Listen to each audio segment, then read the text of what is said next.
السلام علیکم ورحمۃ اللہ وبرکاتہ۔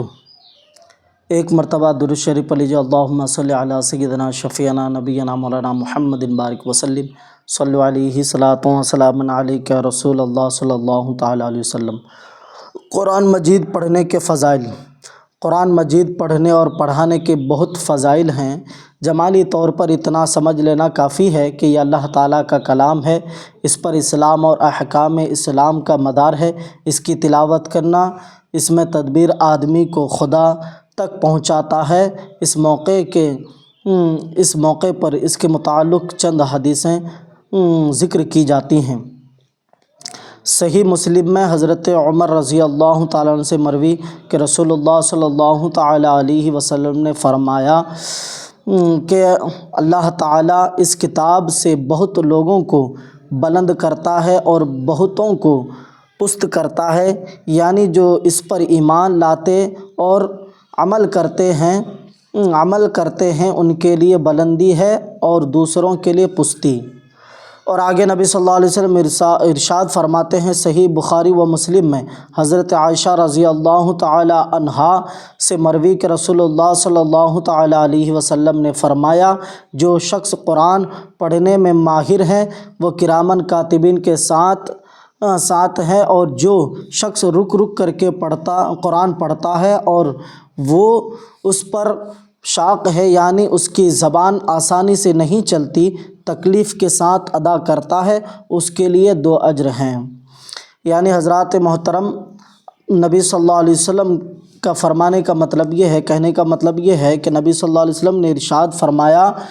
کہ قرآن مجید ایک ایسی کتاب ہے، قرآن ایک اللہ کا کتاب ہے، اس کو پڑھنے پر جو اللہ تبارک و تعالیٰ بہت سارے نیکیاں عطا فرماتا ہے، اور اس سے جو ہے بہت سارے لوگ جو ہیں سیدھے راستے پر آتے ہیں۔ ان کا ایمان، اگر جو اس پر ایمان لاتے ہیں اور اس پر عمل کرتے ہیں، اس کے لیے اللہ تبارک و تعالیٰ بلندی عطا فرماتا ہے، اور جو اس کو پڑھ کر بھی لوگ اسے سمجھتے نہیں ہیں، اس کا میننگ نہیں سمجھتے ہیں، وہ جو ہے حضرات محترم اور بھی وہ بھٹکنے لگتا ہے، ادھر ادھر کی باتیں کرنے لگتا ہے۔ اور حضرت عائشہ صدیقہ رضی اللہ تعالی عنہا فرماتی ہیں کہ رسول اللہ صلی اللہ علیہ وسلم نے فرمایا کہ جو شخص قرآن مجید پڑھنے میں ماہر ہے وہ کرامن کاتبین کے ساتھ، 2 فرشتوں کے نام ہیں کرامن کاتبین، ان دونوں فرشتوں کے ساتھ ہوتے ہیں، اور جو قرآن پڑھتے تو ہیں لیکن وہ ہکلا کر یا پھر رک کر کے پڑھتے ہیں، ان کو جو ہے وہ جلدی پڑھ نہیں پاتے ہیں، جیسا کہ ایاک نعبد، یعنی ایک لفظ کو 2 بار پڑھنا، اس طرح اگر کرتے ہیں تو حضرات محترم اللہ کے نبی صلی اللہ علیہ وسلم فرماتے ہیں کہ اللہ تبارک و تعالیٰ اسے 10 نہیں بلکہ جیسا کہ الف لام میم، یہ 3 حرف ہم سوچتے ہیں کہ ایک ہی ہیں، حالانکہ 3 ہیں، الف الگ ہے، لام الگ ہے، میم الگ ہے۔ تو ہم جب پڑھتے ہیں، جیسا کہ جو بالکل صحیح سے پڑھ پاتے ہیں، ان کو اگر اللہ تبارک و تعالیٰ یعنی جب وہ پڑھتے ہیں الف تو اسے 10 نیکیاں ملتی ہیں، اور جب وہ پڑھتے ہیں لام تو 10 نیکیاں یعنی ہو گئے 20، اور جب وہ پڑھتے ہیں میم تو اسے ملتے ہیں 30 نیکیاں۔ لیکن وہی اگر جو تھوڑا ہکلا کر یا رک کر کے، یعنی جو صحیح طریقے سے پڑھ نہیں پاتے ہیں، ایک لفظ کو 2 بار پڑھتے ہیں تو اسے جو ہے جانتے ہیں کتنا ملتا ہے، یعنی الف کو 2 بار اس نے پڑھا تو اسے 20 نیکیاں، اس کے بعد لام کو 2 بار پڑھا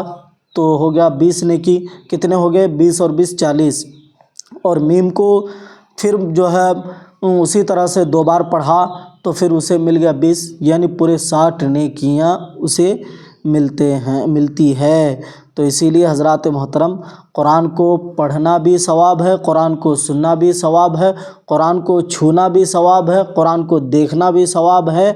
اور قرآن کو اپنے گھر میں رکھنا بھی ایک برکت ہے۔ اللہ تبارک و تعالیٰ سے دعا ہے ہم تمامی مسلمانوں کو حق بولنے اور حق پر عمل کرنے کی توفیق عطا فرمائے، اور خاص کر کے 5 وقت نماز پڑھنے کی توفیق عطا فرمائے۔ وآخر دعوانا ان الحمد للہ رب العالمین۔ السلام علیکم ورحمۃ اللہ وبرکاتہ۔